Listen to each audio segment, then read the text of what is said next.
Hi దోస్తులు, welcome back to my YouTube channel Satyaraj talkies.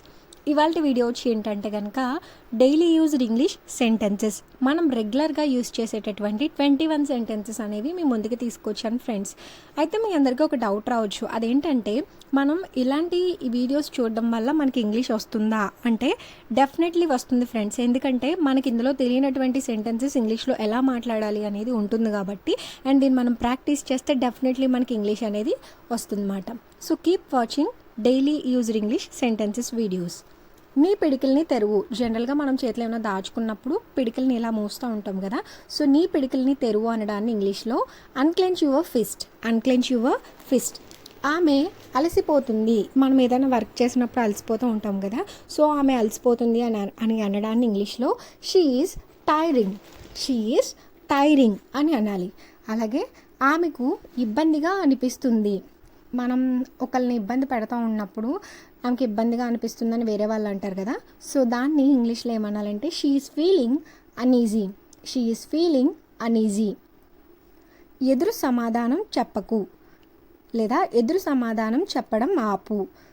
పిల్లలు ఏంటంటే మనం చెప్పిన దానికి ప్రతిదానికి తిరిగి సమాధానం చెప్తూ ఉంటారు. సో అప్పుడు మనం ఇంగ్లీష్లో ఏమనాలంటే stop answering back. Stop answering back. గుసగుసలు ఆపు. గుసగుసలు ఆడుకుంటూ ఉంటారు పెద్దవాళ్ళు అవనివ్వండి, చిన్నవాళ్ళు కూడా. సో దాన్ని ఇంగ్లీష్లో డోంట్ విస్పర్. Don't Whisper. అది అతని తప్పు కాదు. అది అతని తప్పు కాదు అనడాన్ని ఇంగ్లీష్లో మనం that is not his mistake.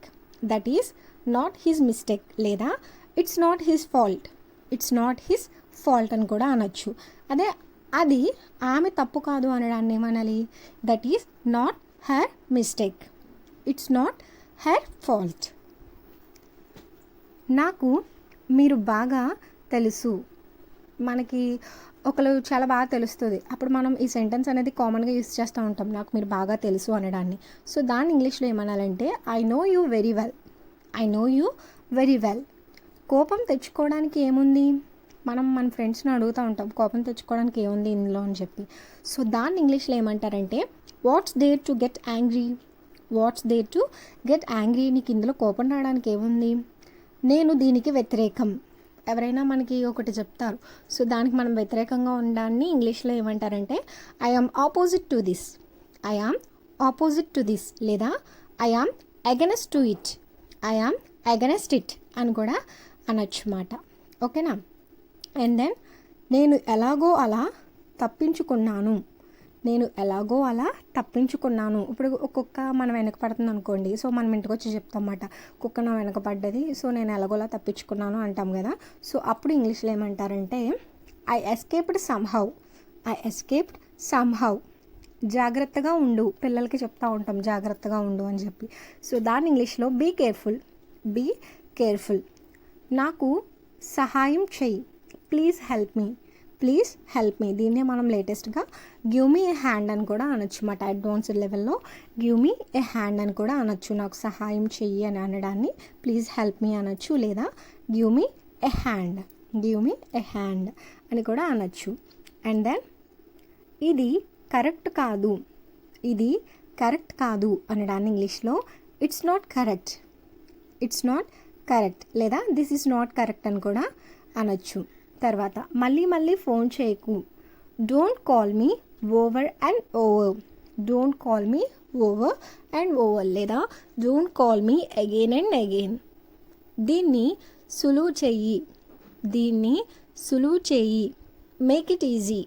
So దీన్ని సులువు చెయ్యి అంటాము. సో అప్పుడు దాన్ని ఏమనాలంటే ఇంగ్లీష్లో మేక్ ఇట్ ఈజీ లేదంటే మేక్ ఇట్ ఈజియర్ అని కూడా మనం అనొచ్చు ఫ్రెండ్స్.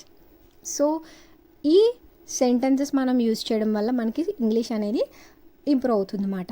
నేను నడుచుకుంటూ వచ్చాను. నేను నడుచుకుంటూ వచ్చాను. I came on foot. I came on foot. అతడు ఫోన్తో బిజీగా ఉన్నాడు. అతడు ఫోన్తో బిజీగా ఉన్నాడు. He is busy with his mobile. He is busy with his mobile. దీన్ని మనం ఇంగ్లీష్లో he is engrossed in mobile అని కూడా అనొచ్చు. He is engrossed in mobile అని కూడా అనొచ్చు. అలాగే కాస్త నిద్రపో. కాస్త నిద్రపో. కాస్త నిద్రపో అని అనడాన్ని ఇంగ్లీష్లో మనం ఏమంటామంటే హ్యావ్ సమ్ స్లీప్ లేదా గెట్ సమ్ స్లీప్ అని అనొచ్చు. ట్రైన్ జర్నీ చేసి వస్తారు కదా ఫ్రెండ్స్, నాకు తల తిరుగుతుంది అనడాన్ని మనం ఇంగ్లీష్లో ఐఎమ్ ఫీలింగ్ డిజీ. సో అప్పుడు నేను ఇది మానేస్తున్నాను, నేను ఏదైనా ఒక పని మానేస్తున్నాను అనుకోండి, నేను ఇది మానేస్తున్నాను అంటాం కదా. సో దాన్ని ఇంగ్లీష్లో ఐ గివ్ ఇట్ అప్. తలుపుకి తాళం వెయ్యి. ఫ్రెండ్స్, దీన్ని ఏమంటారో మీరు ఇంగ్లీష్లో కామెంట్ చేయండి కింద కామెంట్ సెక్షన్లో. అండ్ అలాగే మన ఛానల్ని సబ్స్క్రైబ్ చేసుకోండి, వీడియోని లైక్ చేయండి, షేర్ చేయండి, కామెంట్ చేయండి. Thank you. Stay tuned to Satyaraj talkies.